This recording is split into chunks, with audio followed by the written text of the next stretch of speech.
Hi guys, ಎಲ್ಲರಿಗೂ ನಮಸ್ಕಾರ. ನಾನು ನಿಮ್ಮ Manoj from Manjula K Manoj M YouTube channel. Guys, KEA Karnataka examination authority ಕಡೆಯಿಂದ ನೋಟಿಫಿಕೇಶನ್ ಬಂದಿದೆ ಗೈಸ್. ನಾನು ಒಂದು ವಿಡಿಯೋ ಮಾಡಿ ನಿಮಗೆ ಸಹ ತಿಳಿಸಿದೆ. ಮಧ್ಯಾಹ್ನ 3 ಗಂಟೆಯಿಂದ ಪೋರ್ಟಲ್ ನ ಓಪನ್ ಮಾಡ್ತಾರೆ ಆನ್ಲೈನ್ ಮೂಲಕ ರದ್ದುಪಡಿಸಿಕೊಳ್ಳಲು ಅಂತ. ಅದಕ್ಕೆ ಅವರು ಪೋರ್ಟಲ್ ನ ಬಿಟ್ಟಿದ್ದಾರೆ. ಈಗ KEA ವೆಬ್ಸೈಟ್ ಅಲ್ಲೇ ಸಿಗತ್ತೆ. ಅದು ಆನ್ಲೈನ್ ಮೂಲಕ ರದ್ದುಪಡಿಸಿಕೊಳ್ಳಲು ಪೋರ್ಟಲ್ ನೀಡಲಾಗಿದೆ ಅಂತ ಮೆನ್ಷನ್ ಮಾಡಿದ್ದಾರೆ. ದಿನಾಂಕ 27/8/2026 ಮಧ್ಯಾಹ್ನ 3ರಿಂದ 29/8/2026 ಮಧ್ಯಾಹ್ನ 3 ಒಳಗೆ ಅಂತ ಮೆನ್ಷನ್ ಮಾಡಿದ್ದಾರೆ. ಇಲ್ಲಿ ಇಂಜಿನಿಯರಿಂಗ್, ಆರ್ಕಿಟೆಕ್ಚರ್, ಯೋಗ ಮತ್ತು ನ್ಯಾಚುರೋಪತಿ, ಕೃಷಿ ವಿಜ್ಞಾನ, veterinary, BSc nursing, B.Pharma, pharm D, BPD, BPO, allied health science ಕೋರ್ಸುಗಳ 2ನೇ ಸುತ್ತಿನ ಅಂತಿಮ ಫಲಿತಾಂಶ ಅಂತ ಸಹ ಮೆನ್ಷನ್ ಮಾಡಿದ್ದಾರೆ. ಇಲ್ಲಿ ನೋಡಬಹುದು. ಇಲ್ಲಿ UGCET 2026 ಕೋರ್ಸುಗಳ ಪ್ರವೇಶಾತಿಗೆ ಪ್ರಾಧಿಕಾರವು 2ನೇ ಸುತ್ತಿನ ಸೀಟು ಹಂಚಿಕೆಯ ಅಂತಿಮ ಫಲಿತಾಂಶವನ್ನು 24/8/2026 ಪ್ರಕಟಿಸಲಾಗಿದೆ ಅಂತ ಮೆನ್ಷನ್ ಮಾಡಿದ್ದಾರೆ. ರಿಸಲ್ಟ್ ನ 24ನೇ ತಾರೀಕು ಪ್ರಕಟಿಸಿದ್ರು. ಈಗಾಗಲೇ ಸೂಚಿಸಿರುವಂತೆ UGCET ಕೋರ್ಸುಗಳಿಗೆ ಚಾಯ್ಸ್ 1 ಅಥವಾ ಚಾಯ್ಸ್ 4 ಮಾತ್ರ ಆಯ್ಕೆ ಮಾಡಿಕೊಳ್ಳಬಹುದು ಅಂತ ಸಹ ಮೆನ್ಷನ್ ಮಾಡಿದ್ದಾರೆ.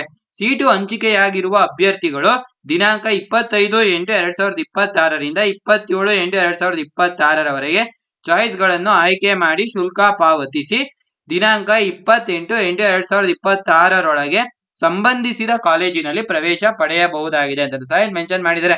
ಆನಂತರ ಇಲ್ಲಿ ಮೆನ್ಷನ್ ಮಾಡಿದ್ದಾರೆ ನೋಡಿ, ಚಾಯ್ಸ್ 1 ಆಯ್ಕೆ ಮಾಡುವ ಅಭ್ಯರ್ಥಿಗಳು ಹಂಚಿಕೆಯಾದ ಸೀಟಿಗೆ ಪ್ರವೇಶವನ್ನು ಕಡ್ಡಾಯವಾಗಿ ಪಡೆಯಬೇಕು. ಆದರೆ ಸೀಟುಗಳ ಅಪ್ಗ್ರೇಡೇಷನ್ ಮಾಡಿಕೊಳ್ಳಲು ಆಸಕ್ತಿ ಇದ್ದಲ್ಲಿ ಮೂರನೇ ಸುತ್ತಿನ ಸೀಟು ಹಂಚಿಕೆಯಲ್ಲಿ ಲಾಗಿನ್ ಮಾಡುವ ಮೂಲಕ ಭಾಗವಹಿಸಬಹುದು. 3ನೇ ಸುತ್ತಿನ ವೇಳಾಪಟ್ಟಿ ಪ್ರಕಟಿಸಿದ ನಂತರ ಅಂತ ಮೆನ್ಷನ್ ಮಾಡಿದ್ದಾರೆ. ಓಕೆನಾ.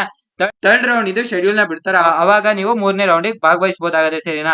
ಒಂದು ವೇಳೆ ಅಭ್ಯರ್ಥಿಯು ಚಾಯ್ಸ್ 1 ತೆಗೆದುಕೊಳ್ಳದೆ 3ನೇ ಸುತ್ತಿನಲ್ಲಿ ಭಾಗವಹಿಸಲು ಇಚ್ಛಿಸಿದ್ದಲ್ಲಿ 2ನೇ ಸುತ್ತಿನಲ್ಲಿ ಹಂಚಿಕೆಯಾದ ಸೀಟನ್ನು Rs. 5,000 ದಂಡ ಪಾವತಿ ಮಾಡಿ ರದ್ದುಪಡಿಸಿಕೊಂಡು 3ನೇ ಸುತ್ತಿನಲ್ಲಿ ಲಾಗಿನ್ ಮಾಡಿ ಹೊಸದಾಗಿ ನೋಂದಣಿ ಶುಲ್ಕವನ್ನು ಪಾವತಿಸಿ ಭಾಗವಹಿಸಬಹುದು ಎಂದು ಸೂಚಿಸಲಾಗಿರುತ್ತದೆ. ಇಂತಹ ಅಭ್ಯರ್ಥಿಗಳು ದಿನಾಂಕ 27/8/2026 ಮಧ್ಯಾಹ್ನ 3ರಿಂದ 29/8/2026 ಮಧ್ಯಾಹ್ನ 3 ಅವರುಗಳು ಲಾಗಿನ್ ಪೋರ್ಟಲ್ ನಲ್ಲಿ ಲಾಗಿನ್ ಮಾಡಿಕೊಂಡು ಆನ್ಲೈನ್ ಮೂಲಕ ಸೀಟನ್ನು ರದ್ದುಪಡಿಸಿಕೊಳ್ಳಬಹುದಾಗಿದೆ ಅಂತ ಸಹ ಮೆನ್ಷನ್ ಮಾಡಿದ್ದಾರೆ. ಪ್ರಾಧಿಕಾರದಲ್ಲಿ ಆಫ್ಲೈನ್ ರದ್ದುಪಡಿಸಿಕೊಳ್ಳುವ ಅವಶ್ಯಕತೆ ಇರುವುದಿಲ್ಲ ಹಾಗೂ ಮುಂದಿನ ಸುತ್ತಿನಲ್ಲಿ ಭಾಗವಹಿಸಬಹುದಾಗಿದೆ ಅಂತ ಸಹ ಮೆನ್ಷನ್ ಮಾಡಿದ್ದಾರೆ.